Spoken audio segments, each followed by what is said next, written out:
ಭೂತ್ ಬಂಗ್ಲಾ ಇದೊಂದು horror comedy genre ಅಲ್ಲಿ ಸೇರುವಂತ ಮೂವಿಗಳು. ಮೂವಿ ನಮ್ಗೆ ಯಾವ ತರ ಇಂಟ್ರೆಸ್ಟ್ ಬಂತು ಅನ್ನೋದನ್ನ ಫುಲ್ ಡೀಟೇಲ್ ಆಗಿ ಮೂವಿ ಬಗ್ಗೆ ಹೇಳ್ತೇನೆ ಗುರು. ಫಸ್ಟ್ ಟೈಮ್ ಬಂದ್ರೆ ಚಾನಲ್ ಕೂಡ ಸಬ್ಸ್ಕ್ರೈಬ್ ಮಾಡ್ಕೊಂಡು ಸಪೋರ್ಟ್ ಮಾಡಿ. ಯಾಕಂದ್ರೆ ಒಂದು ಒಳ್ಳೆಯ ಮೂವಿ ರಿವ್ಯೂ ಡೈಲಿ ನಿಮಗೆ ತೊಗೊಂಬರೋಕೆ ಟ್ರೈ ಮಾಡ್ತಾ ಇರ್ತೀನಿ. ಯಾಕಂದ್ರೆ ಒಂದು ಹೊಸ ಮೂವೀಸ್ಗಳು ನಿಮ್ಗೆ ಯಾವ ತರ ಎಕ್ಸ್ಪೀರಿಯನ್ಸ್ ಕೊಡಬಹುದು ಅದರ ಬಗ್ಗೆ ಈ ವಿಡಿಯೋ ಇರುತ್ತದೆ. ಫಸ್ಟ್ ಟೈಮ್ ಬಂದ್ರೆ ಚಾನಲ್ ಕೂಡ ಸಬ್ಸ್ಕ್ರೈಬ್ ಮಾಡ್ಕೊಂಡು ಸಪೋರ್ಟ್ ಮಾಡಿ. ಡೈಲಿ ಒಂದು ವಿಡಿಯೋ ಬಂದೇ ಬರುತ್ತೆ. ಬನ್ನಿ ಗುರು, ಟೈಮ್ ವೇಸ್ಟ್ ಮಾಡೋದು ಬೇಡ, ಮೂವಿ ಕಡೆ ಹೋಗ್ಬಿಡೋಣ. ಮೂವಿ ಕಡೆ ಹೋಗ್ಬೇಕಂದ್ರೆ ಭೂತ್ ಬಂಗ್ಲಾ. ಒಬ್ಬ ಮಿಡಲ್ ಕ್ಲಾಸ್ ಆಗಿ ಫ್ಯಾಮಿಲಿ ಬೇರೆ ಕಂಟ್ರಿಯಲ್ಲಿ ಒಬ್ಬ ಹುಡುಗ ಕೆಲಸ ಮಾಡ್ತಿರ್ತಾನೆ. ಅವ್ರ ಅಪ್ಪ ಅವರು ಅವರು ಜಾಬ್ ಮಾಡ್ತಿರ್ತಾರೆ, ಟ್ಯೂಷನ್ ಹೇಳುವಂತ ಕೆಲಸ ಕೂಡ ಮಾಡ್ತಾ ಇರ್ತಾರೆ. ಅವ್ರ ತಂಗಿ ಅಲ್ಲೇ ಮದುವೆ ಆಗದೇನೆ ಇರ್ತಾನೆ ಗುರು. ಆದ್ರೆ ಒನ್ ಟೈಮ್ ಅಲ್ಲಿ ಅವರು ಫ್ಯಾಮಿಲಿ ಕೂಡ ಸಂತೋಷವಾಗಿರೋ ಮುಂದಾಗ ಇಂಡಿಯಾ ಕಡೆಯಿಂದ ಒಂದು ಲೆಟರ್ ಬರುತ್ತೆ. ನಿಮ್ಮ ಬಂಗ್ಲೆ ಈ ತರ ಇದೆ, ಇದನ್ನು ಮಾರಿ ನೀವು ಏನ್ ಬೇಕಾದ್ರೂ ಮಾಡ್ಕೋಬಹುದು, ನಿಮ್ಮ ಪೂರ್ವಕರ ಆಸ್ತಿ ಅಂತ ಮೆಸೇಜ್ ಬರುತ್ತೆ. ಡಾಕ್ಯುಮೆಂಟ್ಸ್ ಇಂದ ಪೋಸ್ಟ್ ಇಂದ ಬರುತ್ತೆ ಗುರು.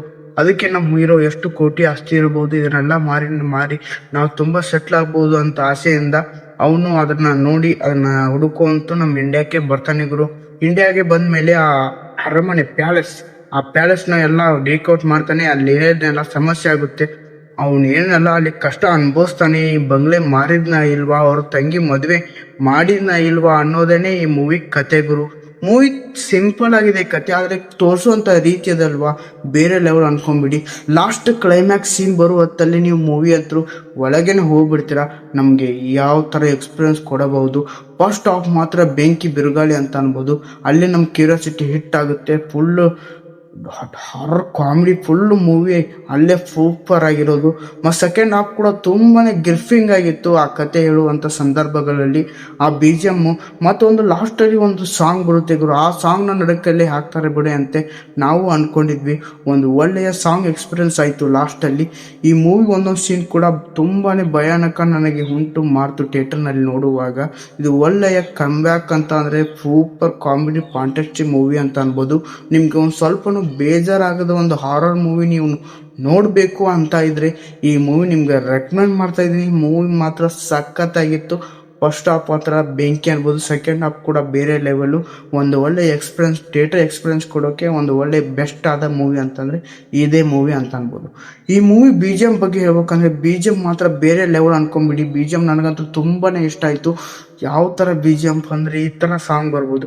ಸಾಂಗ್ ತುಂಬಾ ಚೆನ್ನಾಗಿದಾವೆ, ಆದ್ರೆ ಸಾಂಗ್ಸ್ ಕೂಡ 3 ಇದಾವೆ ಈ ಮೂವಿಯಲ್ಲಿ. ಅದೇ ಕೂಡ ಸ್ವಲ್ಪ ಬೇಜಾರು. ಒಂದು ಒಳ್ಳೆಯ ಸಾಂಗ್ಸ್ಗಳು ತುಂಬಾ ಚೆನ್ನಾಗಿ ಮೂಡಿ ಬಂದಿತ್ತು. ಮತ್ತೊಂದು ಸಾಂಗ್ ಕೂಡ ತುಂಬಾನೇ ಮನಸ್ಸಿಗೆ ಇಷ್ಟ ಆಯ್ತು. ಮತ್ತೆ ಹೀರೋನಿ ಬಗ್ಗೆ ಹೇಳ್ಬೇಕಂದ್ರೆ ಹೀರೋನಿ ಅವರು ಯಾವ ತರ ಬರ್ತಾರೆ ಯಾವ ತರ ಹೋಗ್ತಾರೆ ಅನ್ನೋದು ಕೂಡ ಗೊತ್ತಾಗಲ್ಲ. ಒಂದು ಒಳ್ಳೆಯ ಎಕ್ಸ್ಪೀರಿಯನ್ಸ್ ಆಗುತ್ತೆ. ಲಾಸ್ಟ್ ಸೀನಲ್ಲಿ ಹೀರೋನಿ ಬಗ್ಗೆ ನೀವು ತಿಳ್ಕೊಂಡ್ರೆ ಆ ಮೂವಿನ ನೀವು ಥಿಯೇಟರ್ ಅಲ್ಲಿ ನೋಡಿ ಎಕ್ಸ್ಪೀರಿಯನ್ಸ್ ಮಾಡಿ. ಮೂವಿ ಮಾತ್ರ ಸಖತ್ತಾಗಿತ್ತು, ನನಗಂತೂ ಸೂಪರ್ ಆಗಿತ್ತು. ಒಂದೀಟು ನಮ್ಗೆ ಬೋರ್ ಹೊಡಿಸಿಲ್ಲ, ಒಂದು ಒಳ್ಳೆ ಎಕ್ಸ್ಪೀರಿಯನ್ಸ್ ಕೊಡ್ತು ಗುರು. ನಿಮ್ಗೆ ಯಾವ ತರ ಎಕ್ಸ್ಪೀರಿಯನ್ಸ್ ಕೊಡ್ತು ನೋಡಿ. ಅಕಸ್ಮಾತ್ ಯಾರಾದ್ರೂ ನೋಡಿದ್ರೆ ಕಮೆಂಟ್ ಸೆಕ್ಷನ್ ಅಲ್ಲಿ ತಿಳಿಸಿ ಯಾವ ತರ ನಿಮ್ಗೆ ಮೂವಿ ಚೆನ್ನಾಗಿತ್ತೋ ಇಲ್ವಾ ಅನ್ನೋದರ ಬಗ್ಗೆ. ಇದೇ ತರ ವಿಡಿಯೋಸ್ ಆಗಿ ಚಾನಲ್ ಕೂಡ ಸಬ್ಸ್ಕ್ರೈಬ್ ಮಾಡ್ಕೊಂಡು ಸಪೋರ್ಟ್ ಮಾಡಿ. ಡೈಲಿ ಒಂದು ಹೊಸತನದ ಮೂವಿ ಜೊತೆಗೆ ನಿಮಗೋಸ್ಕರ ಬಂದು ಸೇರುವಂತ ಕರ್ತವ್ಯ ನನ್ನದು. ಫಸ್ಟ್ ಟೈಮ್ ಬಂದ್ರೆ ಸಬ್ಸ್ಕ್ರೈಬ್ ಮಾಡ್ಕೊಂಡು ಸಪೋರ್ಟ್ ಮಾಡಿ. ಒಂದು ಒಳ್ಳೆ ಬೆಸ್ಟ್ ಆದ ಮೂವಿ ಅಂತ ಅನ್ಬೋದು. ಈ ಮೂವಿ ಕನ್ನಡದಲ್ಲಿ ಡಬ್ಬಿಂಗ್ ಆದ್ರೆ ಹೇಳ್ತೀನಿ ಗುರು, ಮೂವಿ ನೋಡ್ಬೋದು. ಒಂದು ಒಳ್ಳೆಯ fantasy comedy horror full movie ಅನ್ಬೋದು. ನಿಮ್ಗೆ ರೊಕ್ಕ ಕೊಟ್ಟದು ಒಂದು ಫುಲ್ ವಸೂಲಿ ಆಗುವಂತ ಮೂವಿ ಅನ್ಬೋದು. ಪಕ್ಕಾ ವಸೂಲಿ ಆಗುತ್ತೆ, ವಸೂಲಿ ಮಾಡುವಂತ ಮೂವಿನೇ ಗುರು. ಮತ್ತೆ ಹೀರೋ ಆಕ್ಟಿಂಗ್ ಅಂತೂ ಬೇರೆ ಲೆವೆಲು. ಒಂದು ಫ್ಯಾಮಿಲಿ ಫುಲ್ ಎಂಟರ್ಟೈನ್ಮೆಂಟ್ ಮೂವಿ ನೀವು ಹುಡುಕ್ಬೋದು ಅಂತಂದ್ರೆ ಈ ಮೂವಿ ಅಂತ ಅನ್ಬೋದು. ಭಯ ಅಂದ್ರೆ ಅಷ್ಟೊಂದು ಭಯ ಪಡ್ಸಲ್ಲ, ಒಂದು ಲೆಕ್ಕಕ್ಕೆ ಚೆನ್ನಾಗಿದೆ ಗುರು. ನೋಡಿ, ಒಂದು ಒಳ್ಳೆ ಎಕ್ಸ್ಪೀರಿಯನ್ಸ್ ಆಗೋ ಸಂದರ್ಭಗಳು ಈ ಮೂವಿಯಲ್ಲಿ ತುಂಬಾನೇ ಇವೆ ಅಂತ ಅನ್ಬೋದು. ಬಾಯ್. ನೆಕ್ಸ್ಟ್ ಇದೇ ತರ ಡಿಫ್ರೆಂಟ್ ಆಗಿರೋ ಮೂವಿ ಜೊತೆಗೆ ಬರ್ತೀನಿ. ಟೇಕ್ ಕೇರ್, ಬಾಯ್ ಬಾಯ್.